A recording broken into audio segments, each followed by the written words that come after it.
За сайн байцгаана уу? Өнөөдөр бүгдээрээ төгөлдөр хуурын анхан шатны 3 дугаар хичээлийг үзэх нэ.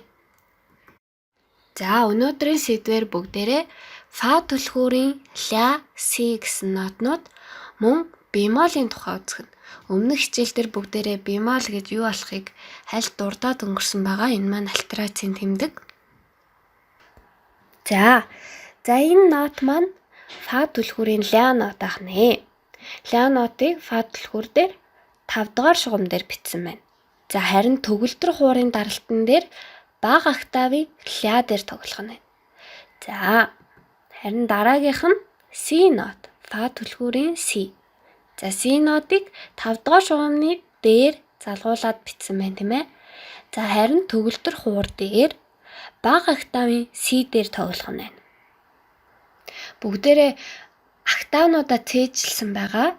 За тэгээ бүгдээрээ мөн төгөлдөр хуур дээр аль даралтыг ямар нэршлээр нэрлэдэг вэ гэдгийг өмнөх цогц хичээл дээр үзсэн учраас энийг андуурахгүй хаа гэж найдаж байна. Хэрвээ мартсан бол өмнөх хичээлээс сэргээгээд нэг хараарай.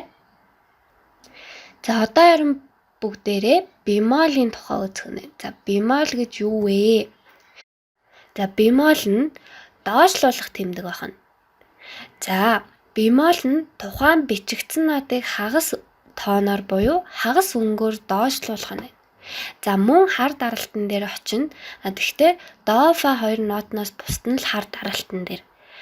До фа 2-ыг маань бемол болгочихоор цагаан даралтан дээр буюу до маань си дээр, фа ми дээр тоглогдно. За жишээ нь. За соль түлхүүрийн соль нот бичсэн байна. Улаанаар соль гэж бичсэн байгаад за энэ соль нотыг төгөлдөр хуур дээр энгийн цагаан даралтан дээр тоглосон байна. Дараагийн соль бемолыг болохоор энгийн солийнхоо зүүн дээдлийн хар даралтан дээр тоглохоор ялгаж бичсэн байна. За энийг бүгдээрээ цээжлээд аваарай. За дараагийнх нь. За өмнөх хичээл дээр харуулсан шиг яг жишээ гаргаад өгсөн байна. За до фа буюу цэнхрээр ялгаж өгсөн маань энгийн цагаан даралт. За энэ хоёрыг бемол болгох юм бол до маань си рүү, за фа маань ми дээр тоглохдох нь.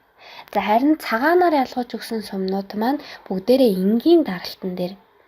Харин шар дээр байгаанууд маань тэр энгийн цагаан даралтнуудыг бемол болгохоор хаана бичих вэ гэдгийг ялгаж өгсөн байна. За бүгдээрээ энэ зургийг харахад ер нь ойлгож байгаа гэж найдаж байна. Сум маань хаашаа зааж өгсөн байна тийм ээ. Бүгдээрээ бемол гэдэг чинь доошлуулах тэмдэг. За доошлуулаад ерөөсөө хагас тоон доошлуулаад хар даралтнууд дээрээ тоглохдохоор ялгаж өгсөн байгаа шүү. За одоо бүгдээрээ харин жишээг нь харцгаая. За соль түлхүүр дээр эхнийх нь ля нот байна. За ля нот. За дараагийнх нь болохоор ля бемол болгосон. За энэ дээр бас нэг юм анхаарч ирлэх дахиж давтаад хэлэхэд альтерацийн тэмдгийг одоо хувирах гэж байгаа нотныхоо өмнө уртталт нь бичдэг шүү гэдгийг дахиад санаад аваарай. За дараагийнх нь фа нот байна. За фа нотыг фа бемол болгосон байна. За тэгээд си нот, дараагийнх нь си бемол. За энэ жишээ маань ер нь яаж хэрхэн бемолыг яаж бичдэг вэ гэдгийг ингээд харуулж байгаа шүү. За ингээд өнөөдрийн хичээлийн гэрийн даалгавар бол шинэ үдсэн нотнуудаа нэршилтэй тэгээ хаана тоглодог вэ гэдгийг цээжлэх юм байна. За дараагийнх нь бемол болон түүний үүргийг цээжлээд ойлгох юм байна. За зарим хүмүүс маань яг ойлгож байгаа хэрнээ яг үүргийн өөрөө яг зохиолоо хараад тоглоод эхлэхлээр бас толгой нэрэгдэг. Тийм болохоор жишээнүүдээ бүгдээрээ сайн харах хэрэгтэй шүү.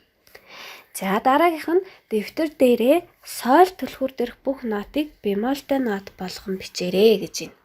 За өмнөх хичээлийн гэрийн даалгавар шиг соль түлхүүр дээрх бүх нотнуудаа за энэ мэтчлэн ингээд до бемол, ре бемол гэд ингээд бичих нь байна. За ингэж тасгал болгож дэвтэр дээрээ бичих нь бас маш үр дүнтэй, цээжлэхэд маш үр дүнтэй арга байдаг учраас бүгдээрээ онлайн хичээлээ үзэхээс гадна практик дээр өөрсдөө дэвтэр дээрээ бичээд за мөн гэртээ төгөлдөр хууртай бол төгөлдөр хуур дээрээ давхар суугаад ингээ хичээлээ үзвэл маш үр дүнтэй байгаа шүү. За ингээд өнөөдрийн хичээлээ бүгдээрээ дуусгацгаая. Гэртээ бүгдээрээ хичээлээ сайн давтаарай.